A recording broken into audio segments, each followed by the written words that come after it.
viewers, this is Paladin of Odin, and this is some more Magic the Gathering Online. This is another episode of the Standard Commentary Series, and it looks like we've got green-white tokens versus blue-green Emerge. Or at least I think that's what it is so far. I know I've seen decks like this, similar to this. You know, the only reason why Kozilek's Return is in their deck is because they run the Eldrazi's that have Emerge so that they can play those and then get the board clear effect. So blue-green has Jace. He just lost a Jace to a Dramoka's Command. The other side has Oath of Nissa, a 2/2 hangerback, which is attacking in, alongside Sylvan Advocate, which is also attacking. So that was 4 damage, so blue-green's down to 14. Green-white does have 5 mana open. Throws down a Morph. I've been seeing people play Morphs more often lately. And not just Den Protector, surprisingly. I've seen kind of a small resurgence of Death Mist Raptor as well. So back to blue-green. He does have enough cards that he can just tap Jace here and flip him. Or he could wait until combat so that he can block and then flip it so that he effectively, prevents the damage from one creature and still gets his Planeswalker. But that would be kind of a dangerous move considering his opponent is playing green and white, seen, the card that could end that in an instant. So he's going for it now, tapping Jace. Green-white only has 2 cards in his hand, so most likely he doesn't have a response for this. And he doesn't. Discards a Stitchwing Scob.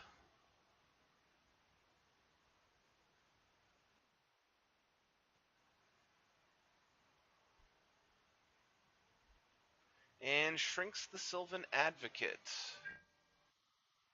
Discard 2 cards, return it to play.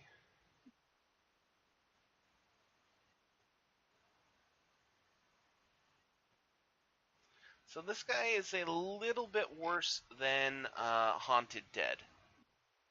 Ooh, Den Protector flips, gets him back a Dramoka's Command. The only real difference here is the fact that this is a 3/1 versus a 2/2, and the 1/1 that Haunted Dead makes gets flying as opposed to the Haunted Dead. So a little bit better because of the 1/1 flying token that comes into play untapped.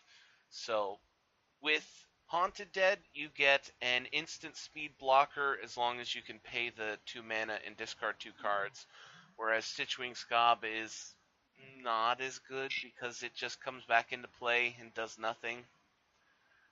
Green-white's attacking all in except for Hangerback Walker. He does have 6 lands, so Sylvan Advocate powers up. So that is a total of 5 power right now. We do know that he has Dramoka's Command in his hand, so he could put a +1/+1 counter on one of his creatures to make it a total of 6 damage if he felt like it. But it would mean that was all he was going to use it for. So he decides against it because Dramoka's Command is a really good response to a lot of things, and you don't want to just use them willy-nilly. A second Sylvan Advocate. So green-white has quite the formidable board at the moment.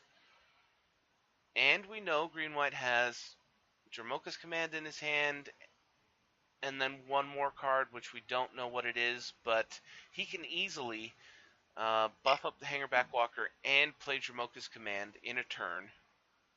Epiphany at the Drown Yard for 3. Ooh, Elder Deep's Fiend, Sanctum of Ugin, Prized Amalgam, and Gather the Pack. So, honestly, the only card that, it really doesn't matter which cards he chooses here. Gather the Pack, let's see, Sanctum of Ugin, another land that wouldn't be too bad to get, especially since he's going to be playing Eldrazi soon. Gather the Pack might also find him those Eldrazi. Elder Deep Fiend is one of those Eldrazi, and Prized Amalgam, in hand, in graveyard, doesn't matter really. I mean, he'd prefer to have it in the graveyard. That way, he can get the effect of getting it back for free.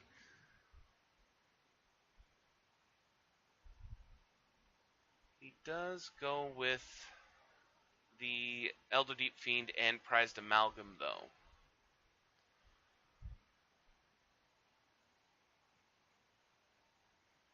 And he's shrinking the Hangerback Walker. Now, the only problem with picking those two cards is the fact that he does not have the mana or the creatures to sacrifice to reduce the cost of Elder Deep Fiend, and he can't play Prized Amalgam because he doesn't have black mana.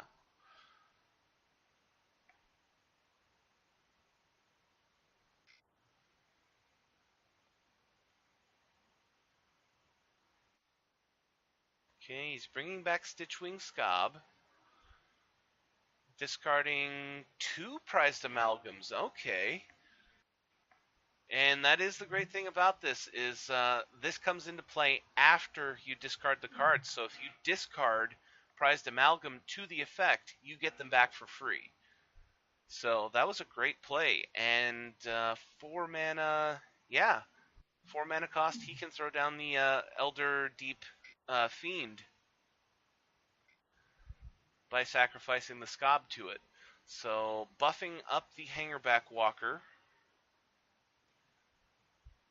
And the great thing about Elder Deep Fiend is it has flash, so you can wait until your opponent, at the beginning of their attack step, and then go, oh, boom, drop the big guy, tap, tap, tap, tap.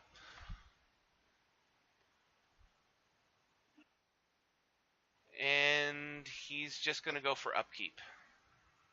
No problem, no reason not to. Oh, I forgot about Kozilek's Return. That's even better. Kozilek's Return will clear the board except for the Thopter tokens. And Green-White can respond here to give Hangerback Walker another 1/1 counter so that he gets another Thopter token.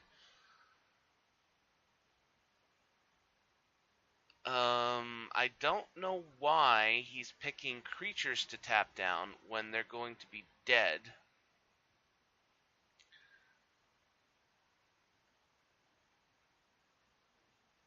Unless he expects the Dramoka's Command.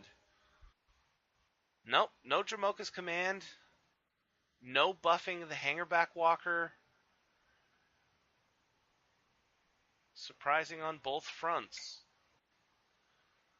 So, Elder Deep Fiend basically wiped the board because of the Kozilek's Return wiped the board, but he enabled it. But unfortunately, he really didn't get much in way of the effect of the taps because he did pick creatures that died. Gideon! Why won't this go away?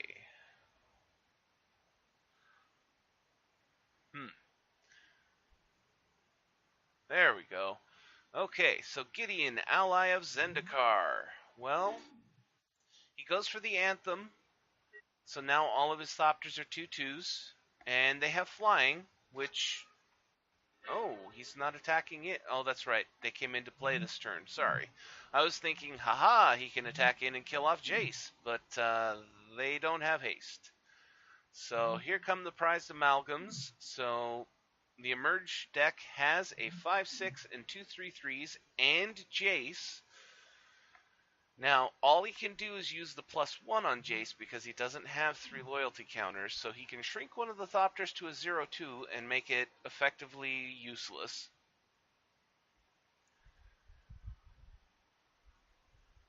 And more importantly, he has 5 cards in his hand, and 5 mana, and, Prized Amalgam is a 3-drop, so if he wants to sacrifice that to play another Emerge card, he could play quite a few different Emerge cards. But he's attacking all in here. No blocks from Green-White. He takes the full 11 damage. Goes down to 9.